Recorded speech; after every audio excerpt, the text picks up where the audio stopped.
Celebrating 9 years of podcast excellence, the King of Podcasts Radio Network proudly presents the Wrestling is Real podcast, because wrestling needs us. Vince McMahon has resigned. I'm just going to hold that right there for thought. Vince McMahon has resigned. I didn't know it would kind of just come off so subtle and as a Friday news dump, and just all of a sudden the announcement comes in and a number of things kind of shift around. Triple H is now appointed vice president of talent relations. So he's the head of talent relations, And then Stephanie and Nick Khan are now appointed co-CEOs. Things will shake out from all this after this. Like, I'm sure there's going to be some things that come down the line with who stays around after the fact and where things go with the product. Now, many of my fellow podcasting brethren have gone out celebrating the fact that Vince is gone because of the creative aspect, because he's no longer head of creative. We don't know what the creative committee will be or who's going to handle that end going forward, but everybody thinks it'll be Stephanie and Triple H, and the transition down to family is complete. I don't think it's going to be that way at all. What I've said going back months, okay, when I said going back months that I thought where things were going to go with the company was wherever things went with Nick Khan. And Nick Khan has really made a lot of headway for where things are. And here he is. I remember January 6th of this year, we saw a lot of changes at the start of the year where we knew things were going to change around with the way the product was going to go. And this all goes back to after what happened in October with NXT 2.0 and the complete reboot of that brand. So there's been a lot of things we've had since the return of fans, which has been a little over a year ago. And since then, we can at least say that we're well past the Thunderdome. Vince McMahon was able to go ahead and trudge along past the Thunderdome era and the pandemic era to get us to where we are today. So that WWE in the current run didn't lose their broadcast deals, did not suffer from those broadcast deals. Their business survived and thrived. They weathered the storm as well as every wrestling company did. They did it really well. With a lot of criticism, of course. But I give him a lot of credit. And as for me, Vince McMahon, I mean, there's something to be said when we go down the line and we look at his career. Not right now, because, of course, there's just so much controversy. And we know that Wall Street Journal ultimately got their scalp. This is what they wanted. So they got it. Okay. Good for them. This is what they always wanted to get. And even today, they brought up the fact that Vince McMahon was out as a CEO. He retires. So the third story that comes out today, Ted Mann, Joe Palazzolo, Denny Jacob, they all get to go ahead and take their victory lap. They did it. So I guess I'm not giving congratulations. I don't like the way this was handled. I thought this was pretty shitty the way they did things. But, I mean, we never got the investigation finished. We never learned what the independent council was going to do. We don't know anything. But the heat was enough for Vince to say, okay, probably under consultation of Jerry McDevitt and his legal team, best course of action for the sake of the company, go ahead and now completely resign. Retire. There was never a resignation. This is a retirement. So we know that what probably prompted this retirement, maybe not so much on Vince McMahon's terms, is the fact that the Wall Street Journal allegedly reported that he allegedly agreed to pay more than $12 million over the last 16 years to suppress allegations of sexual misconduct and infidelity. Okay. And I'm not going to deny at all that that's not true. But the thing is, it's the way this was done. 16 years, we're going to get to this now. I mean, what does this do at all? This was a personal attack. Somebody wanted to go ahead and take him out. They decided to do that, so they did. Let's go and take what they took from the story. This is the third story I bring up. Of course, we talked about this in May and June when this was all coming to light. Now, keep in mind, while Vince McMahon has relinquished his spot as chairman and CEO, Stephanie McMahon will be, along with the current president, Nick Khan, they will take over as co-CEOs. Mrs. McMahon will serve as chairwoman. So she takes over as chairwoman and co-CEO of the company, and Nick Khan, based on what he's done for himself, he has earned the spot of co-CEO. But they can't let Nick Khan just be the only CEO. The figurehead still needs a McMahon on top. This is what the decision was made. The compromise was made. This compromise is fine. And I don't know what happens after this anyway. Now, what's interesting in the leadership of the company is that there has never been appointed a chief operations officer. They never decided to go that route. So Nick Khan, I don't know if he continues to stay as president and chief revenue officer or who changes that role going forward. But Vince will go ahead and drop off. And then we'll go ahead and move along with Stephanie and Nick Khan moving forward. And Paul Levesque stays executive vice president of talent relations right now. And so you look at the leadership and what's going to be changing the shuffling of the lineup. Interesting what they put down with Vince McMahon when it comes to his bio and what he's done in his career, according to the WWE corporate website. I want to read a little bit of that. Third generation promoter made WWE into the global phenomenon it is today. And when you think about this, it will mark 40 years.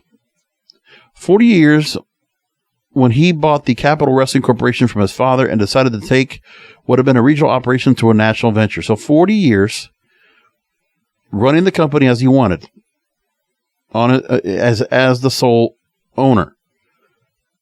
And look at what he's done in 40 years. The one thing you got to make consideration of when it comes to Vince is that, look, I mean, what other promotions were able to go ahead and stay thriving as much as anybody else could? There's been a lot of leagues that have come and gone that are not the NFL, NBA, Major League Baseball, and others. And even those leagues have had their times of down times and up. The longevity is what's important here. The relevancy is what is important here. Vince McMahon leaves here with a company that can definitely be brought back into a good spot creatively. That is the part that everybody has felt like has been the part that would hold things back. I get it. And for the most part, I think if we would have just had Vince not be a part of creative and let himself just be hands off, which is what he is now, I think everybody would have been satisfied with that. Vince at the helm, that was one thing that everybody wanted in the wrestling community. But what these people in the press, like the Wall Street Journal and others, what they wanted was they didn't want him in a position of power anymore. Now, this is punishment for him for if the transgressions that he is being accused of now are true, and I'm not having to deny it's not. But you know what? I'd rather let the courts figure that out. I'd rather let the people that were part of this, just like the Me Too movement, where are the people outcrying to this? Are they going to worry about the NDAs now after they've been exposed? I mean, what's going on here? I don't understand that part. But what you have to understand is, while the creative has always had ups and downs anyway, and there have been boom periods, 80s, 90s, into the 2000s.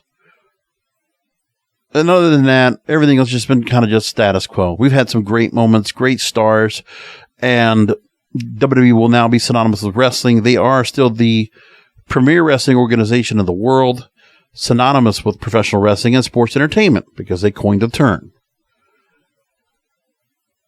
So keep in mind all the things that went on, much like a Ted Turner did in his tenure at Turner Broadcasting. Innovated cable TV, leveraging the new technologies of pay-per-view, closed-circuit TV for the first WrestleMania in 1985. 1 million fans buying WrestleMania 16, making it the most watched non-boxing event in pay-per-view history. Launching the WWE Network early in its time to make it the first ever 24/7 direct-to-consumer network launched live in the U.S. That's a lot right there. Plus the fact that he has provided programming for USA Network or Spike or wherever at consistently for 52 weeks a year. A weekly program, rarely missing a show. That's a lot. And you look at the worldwide expanse that this company has. A global audience, an impressive set of broadcast deals in North America, let alone the rest of the world. There's a lot there. Sports Business Journal in 2019 named them one of the most influential people in sports. There's a lot that he's done. I mean, it's a lot to have accomplished. And so for him to be taken down, I mean, I understand people finding this as a win. I don't. But I understand where people feel like this is a day that needed to happen sooner than later. I agree with that part. I don't think Vince should have been on top for as long as he was. There should have been a time by now he should have stepped down and retired to allow someone else to take over. But the other problem was he waited till he did now because he couldn't do it with saying of stuff with your Triple H 10 years ago. But the way the company was with George Barrios and, the team that he had before, he couldn't have done that. I mean, there was a different mindset. And I think the visionary that is Nick Khan, whether you like him or not, I'm only going by his accomplishments. Listen, I don't know how good of a guy this is, but you know what? This guy gets it. This guy is a sports visionary. He's worked with the right people. His hires within the company so far with Jimmy Smith and Pat McAfee have been pretty much very well received. Jimmy Smith does not step over anything. I think he brings great excitement to Raw. It's just the product needs to be better. We all say that. Pat McAfee just adds another nuance, another level to Friday Night SmackDown because he does make that show special. And he has definitely helped Michael Cole enjoy his work now more than ever. Probably the best announcing crew that Michael Cole's been a part of, like better than him with him and JBL or with Taz or with Jim Ross or whatever. Like, I think he's done an excellent job. Him and Pat McAfee together, they work really well together. But Nick Khan is the factor. And I think when Nick Khan eventually got a chance to get his footing in place, he absolutely validated his importance to that company. And I really believe that Vince McMahon trusts that Nick Khan is going to carry this company into the future. Nick Khan's relatively young. He's not old, but he's definitely at CEO position. He has more than enough experience to be able to do what he's going to do. When you look at what he's done so far, his accomplishments, I mean, he has moved up so quickly, so fast, but he has done so much. He is the one that helped with the broadcast deals to make them a major player as they are. The move to Peacock, the Fox deal, the NBC Universal deal, period. All of that. It's been quite impressive. The move to stadium shows. This is a forward-thinking direction, and this is ambitious. See, Nick Khan, the fact that we're seeing all these stadium shows like we're going to see now, look, we still got left for the year. Money in the Bank would have been a stadium show. SummerSlam's a stadium show. Clash at the Castle is a stadium show.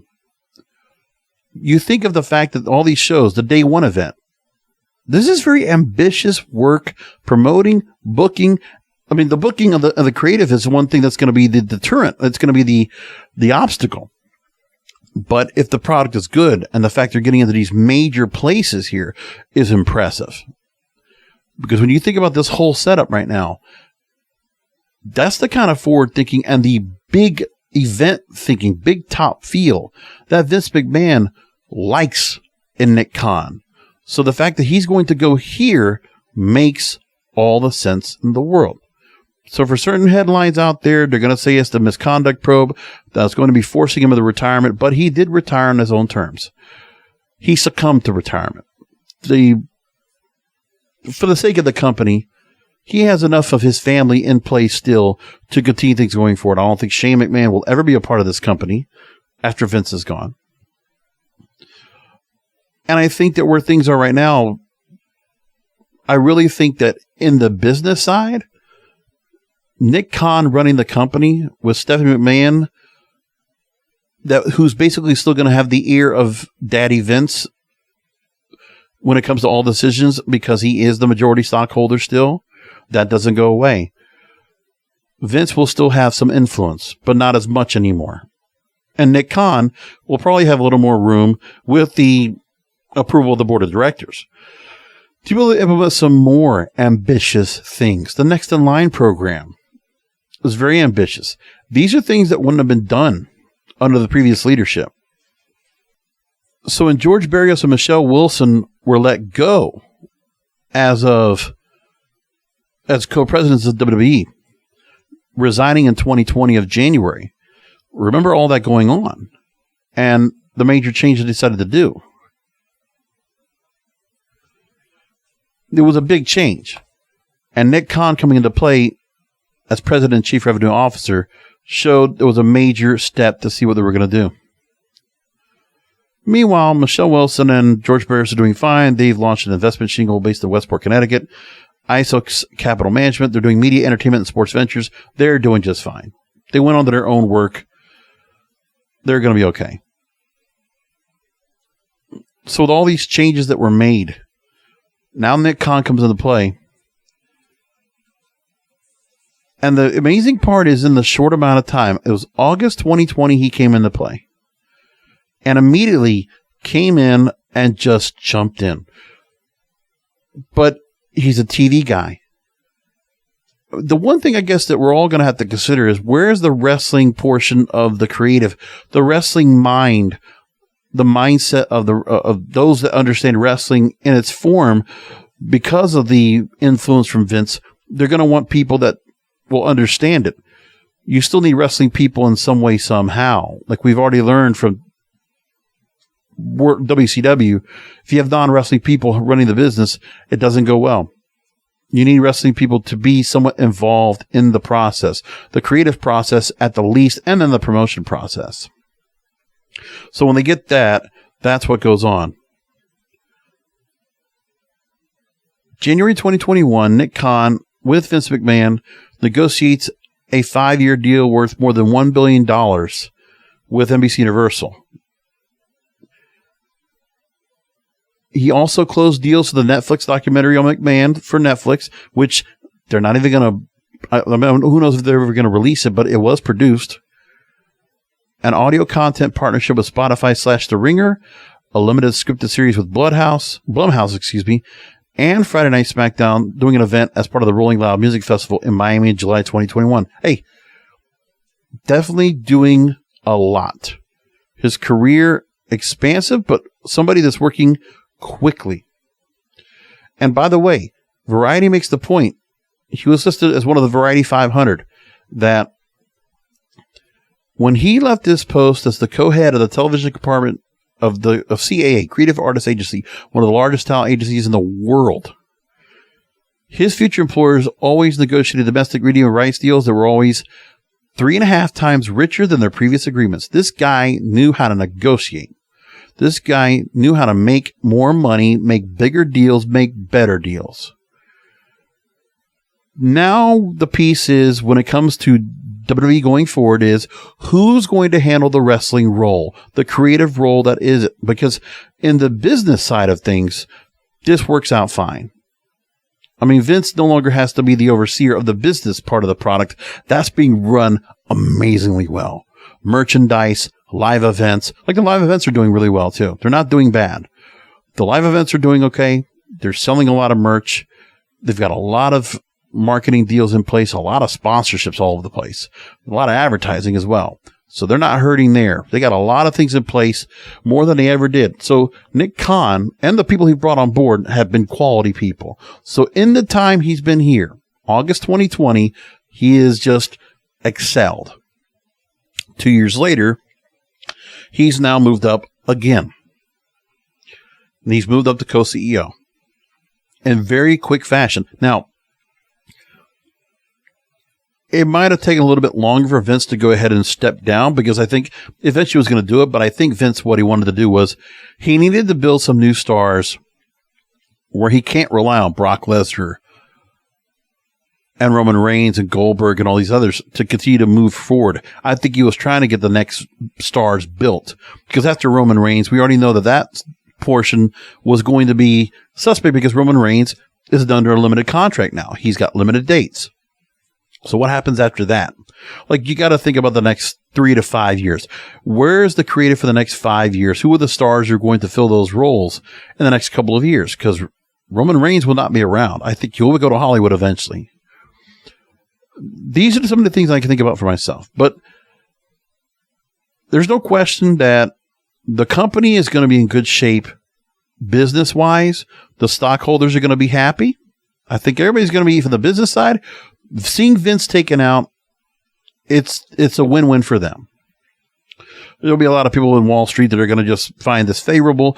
Plus, I think the company will get a little more legitimacy because of the fact that Vince is no longer in charge. It'll still be Vince's legacy that has to be upheld by these people now, because the McMahons are still in it. They still have McMahons that are in the company that are part of this product. So that's one thing to consider. That doesn't go away. I mean, the succession of power was going to go to where Stephanie, I think, before, when she decided to go and step away, I think her bringing her back was the decision here that eventually she'll be brought back to a bigger role for whatever reason. But this needs to happen because of what happened. So I'm going to take from Variety.com first. They were the initial. Well, actually, let me go back to Wall Street Journal and take their story real quick. The company right now reported record revenue of $1.1 billion last year. And at the time, regulatory filings said that losing Mr. McMahon would have put its entire business at risk. I don't think so. Totally fine. Now, tonight, Friday Night SmackDown in Boston, Stephanie steps out, notes her father's retirement, and you can see her emotional. She says, the crowd already was saying thank you, Vince, before she prompted the fans to say thank you, Vince. And she mouthed, I love you, Dad, into the camera. So anyway, Wall Street Journal doesn't say anything else much more. They just go into the story just to kind of rehash everything that's going on. That's what they did in their story. Variety.com basically gave the bulk of the story that I wanted to get today anyway. They were the first ones to come out with the story. And they gave it straight up. Joe Otterson says, Vince McMahon announced his retirement from WWE. And in his statement, he says, as I approach 77 years old, I feel it's time for me to retire as chairman and CEO of WWE. Throughout the years, it's been a privilege to help WWE bring you joy, inspire you, thrill you, surprise you, and always entertain you. I would like to thank my family for mightily contributing to our success. I also like to thank all of our past and present superstars and employees for their dedication and passion for our brand. Most importantly, I'd like to thank our fans for allowing us into your homes every week and being your choice of entertainment. I hold the deepest appreciation and admiration for our generations of fans all over the world who have liked, currently like, and sometimes even love our form of sports entertainment. End quote. He says he will continue to support WWE in any way he can. Thanks to the community, business partners, shareholders, and board of directors for their guidance and support throughout the years, then, now, forever together. Pretty straight up story from Variety. And then the first ones that came out when I saw this came out at 4 o'clock. This was after close of the bell in the stock market on Friday afternoon, which is where most stories go to die. But this story was brought in here, done, and you know what? Stock price was fine. No issues right there. Even after hours, it was okay. ESPN then follows up with a story and says that this is a massive shift in pro wrestling that's going to be coming as a result. The announcement comes as a major surprise, Mark Raimondi reports, and McMahon's retirement represents a massive shift in the world of professional wrestling where he has built a fixture into buying it from his father in 1982, building it into a billion-dollar brand with a worldwide reach, a promotion that stood tall over the decades against his competition. And remember the competition he had. You had Ted Turner's WCW, Jim Crockett before that. He had world-class championship wrestling in the Von Erichs. And for a short time, on a much smaller scale, TNA and Dixie Carter and Panda Energy. He had all that competition that he was able to formidably go by. Now, the other thing we got to think about when it comes next to the business side is that there has to be an earnings call that comes up for second quarter figures, which I'm guessing Nick and Stephanie are going to have to host that call, and it has to be done probably sometime before the end of the month. They'll go and have that earnings call put in there because they have to do that towards their responsibility with the SEC. At the same time, Paul Triple H Levesque returns to the company as head of talent relations. He was executive vice president of talent relations, then stepped away, of course, because we know about his heart condition. Comes back now here. And so all that is here in play. And so everything that was being handled with this whole story of Vince McMahon, listen, he did a pretty good job. I mean, the company did a good job of trying to just respond in the best way possible. First of all, McMahon stepping away, as CEO temporarily and staying head of creative. But then we see the change here, much more permanent, and that's it. So Vince, from an outside perspective, will still be influential, but it is the right thing for him to not have to be a prominent fixture in Stanford running the company. There's only so much they can do now. I mean, where everything goes next, it's going to be just a diminished decline and focus on what he's able to do at his age. His increased age is going to change everything. So they have to do that. Interesting, there was supposed to be a story that Brock Lesnar was not going to show up, and if the words was being said, if he's gone, I'm gone. Well, Brock Lesnar showed up tonight at the end of the show. So whatever was being said about that report that came out from Wrestling Observer, that goes away by the wayside. So SummerSlam is going to go along as scheduled. And this is a shocking day for this to have happened. No doubt about it. But there are questions I want to go ahead and bring up here. And we got more we could talk about this on another episode. But this special edition of Wrestling is Real, I mean, I couldn't wait till tomorrow after Death Before Dishonor to talk about this. This just happened tonight. But I wanted to wait until after SmackDown before I made comments. So I decided, let's go ahead and put this out tonight. And I have 6 questions. 6 important questions that I wonder what's going to happen now that this has happened. These are the questions that should be answered very soon. What happens to the Vince McMahon loyalists? You know, Bruce Pritchard, Kevin Dunn. I'm wondering, some of the people that have been around for a long time. Kevin Dunn's been head of production for a long time. Executive producer on the TV shows. I don't know if he stays around. If there are some people that come in from the sports side that decide to go and take the spot, but I could see that being an immediate change. Because I think with Nick Khan, I think they're going to want to make this look like more of a sports product. More of a boxing, more of a MMA looking kind of feel to it. So seeing production make a change with Kevin Dunn taking him out would be a good move. I actually would like to see that. I think that's one of the things I really have had contention with of Kevin Dunn and the wild camera shooting that they've done over the years. It'd be nice to get rid of that now. We don't need that. I mean, shooting it as a sports product, can I tell you, I like the way that AEW is shot. I really do like the way it looks. They do a good job of shooting, even though maybe they don't show much to the crowd and things like that, but I think they do a pretty good job of how the show is presented. Following the way Keith Mitchell used to go and run programming and television, right? And Bruce Pritchard, I don't know if he stays around either, because there are people that would have been tolerant because of Vince, and Vince would have just have a say as to who would stay. But I think there will be a shakeup of certain people that will be let go as a result. People that were part of Vince's inner circle, I think those people are going to be part of that situation. I think John Laurinaitis' days are numbered. And I do think Kevin Dunn and Bruce Pritchard are also their danger number 2. And where does Nick Khan stand when the dust settles? Well, I still believe that Nick Khan, when it's all said and done, will eventually become CEO of the company. I don't know where Stephanie and Triple H are going to be going forward. And I don't think there's going to be much of a change in terms of the main roster and how things are done in the first place. Very minuscule changes. Aesthetics, yes. Optics, sure. But the actual, what they have to do in getting talent up, I don't know. But I think they need to have some people in place that are going to definitely go ahead and help identify who are the next big stars in this company based on what they have, their next in line program, what they have in NXT 2.0, who is on their main roster that has not been given the opportunity. They have to figure that out. And this is the part where Vince cannot be involved. They'll have to figure out who's going to be those next stars that are going to headline shows like SummerSlam and Royal Rumble and WrestleMania. They have to figure that out now.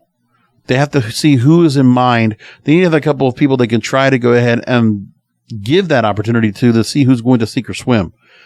And that needs to happen as soon as they can. But now, one thing that could be considered, and I'll tell you, I was listening to both JD from NY206 and I was listening to WrestleNomics when they came out and did live streams of this. WrestleNomics, I forget the name of the guy that was on with Brandon Thurston, Jeremy something or other.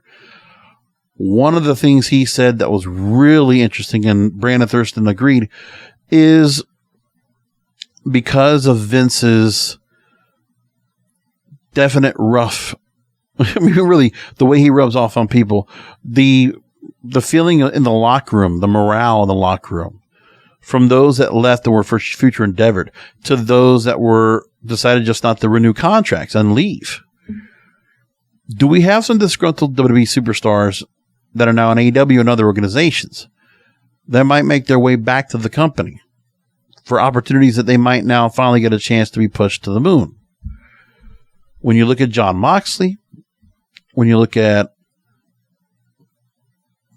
I don't think it's not CM Punk, because obviously that's the Triple H thing. But you think of who they have that could come from other organizations to fill some voids of people that have been around for a long time that were very prominent on the product that could come back. Jon Moxley is a name that comes to mind. Absolutely. And maybe there's some of the names that could be considered as well. I mean, if FTR had ever considered to go back, I know they've talked about where the money goes. That could always be considered. I don't know if there's any particular people on the main roster that would really make much of a difference going forward. I mean, listen, I know it's not a big deal, but look, Matt Cardona has done a pretty good job for himself to build himself up into a bigger name and star where he's at.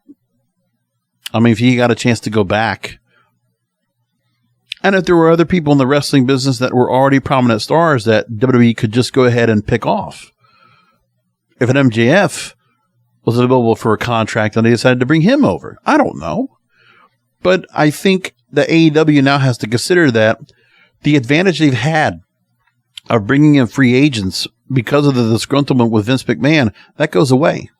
Unless they have issues with, unless they have issues with Triple H. I mean, that's the only thing that will hold back. And plus, it's that corporate feel that's over there. It's still going to be in place. We don't know who's going to come in right now, and it's going to help out. But with Triple H and talent relations now, he could definitely go back and say, you know what? I want to get some of these independent professional wrestlers. I'm going to get these other guys from other organizations. I want to start bringing the NXT kind of feel back. But only choose those stars that would really hit, because they can't tip off and take out Ring of Honor talent they did in the 2010s. Today, they have to go after AEW talent or Impact or New Japan or AAA. And who's out there? And Triple H, we know in his career, he definitely was vouching for stars from other overseas. He tried to get the Japanese stars because I think he was very instrumental in trying to get the Shinsuke Nakamuras of the world to come over, to get the Sin Caras over to this way into the country, to try with, various stars that came in with Ricochet, with Adam Cole, with Seth Rollins. I think there was some number of names that Triple H might have been very instrumental in bringing in and recruiting on board. And some of them have really stand out. Now, I'll tell you one thing. Once Vince is gone now, I think one of the stars that should be elevated much higher, you need to definitely elevate Seth Rollins and Kevin Owens higher up the card. The one thing that has to happen is just the philosophy on how they book. That needs to change ultimately. I mean, these championship contenders matches, the way they build up stars where they have to lose in order to finally win, the heels always get the upper hand of the baby faces, where the baby faces in some cases look stupid, and some title holders consistently lose until they have to put the title on the line and continue to win. It's all these, it's this thinking, this philosophy that's been out there that also needs to change. We have to see if that's going to change too. And I asked the question, does anyone think Vince will be completely out of the picture? No. I think when it comes to the most important decisions and main events, maybe booking where a story begins and where a story ends, I think Vince will still be instrumental. They'll still reach out to him on where the best course of action might be. And they will definitely warn his expertise on this. And they'll ask, what can he do, like, on the bigger ideas? And they always say this, right? With Undertaker, Chris Jericho, and all these other stars, there's always, like, in the bigger picture, there are certain things that Vince McMahon can do on such a large scale. Looking at the bigger picture, he can make a tweak that can ultimately make the character that much bigger. Because that's the magic that Vince McMahon has. Not the intricacies, not the little details, but the minutia that comes into having a star really be built up to another level.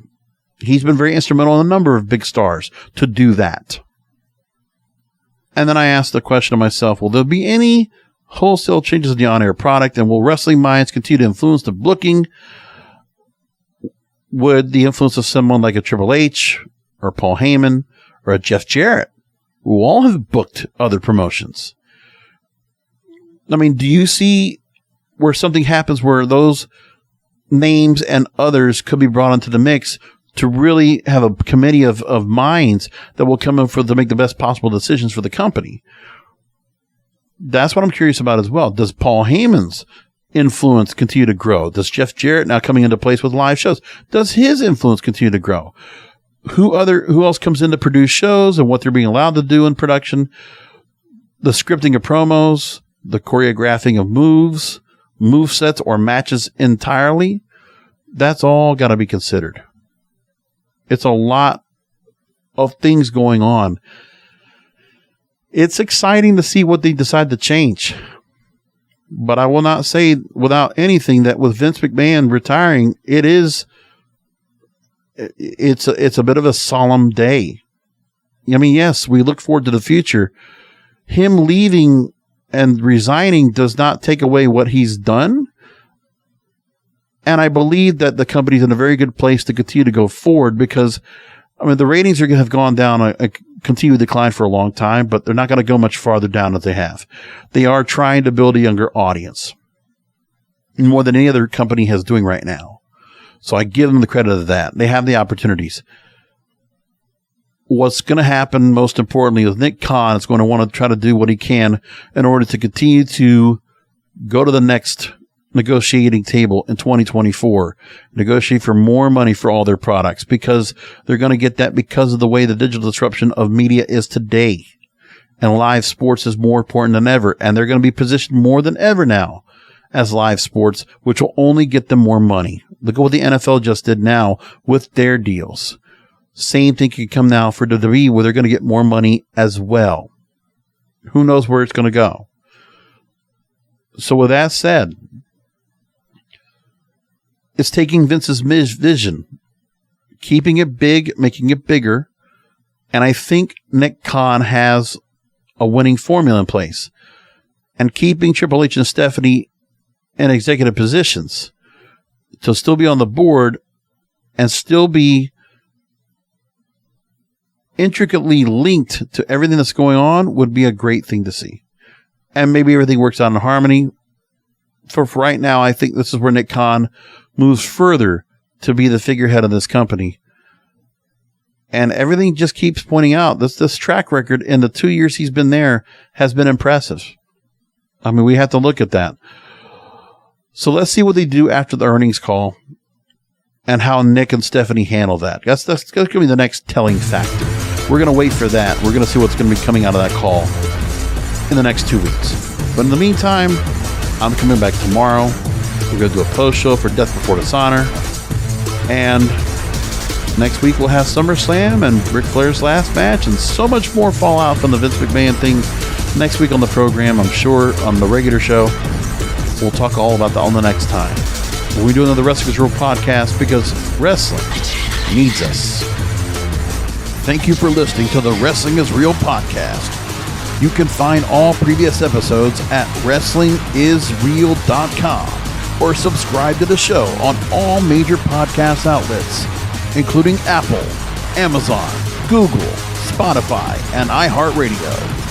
Follow the King of Podcasts on Twitter, Facebook, and Instagram at King of Podcasts, and search King of Podcasts on YouTube, or type youtube.com/JBRASCO951. This has been a presentation of the King of Podcasts Radio Network.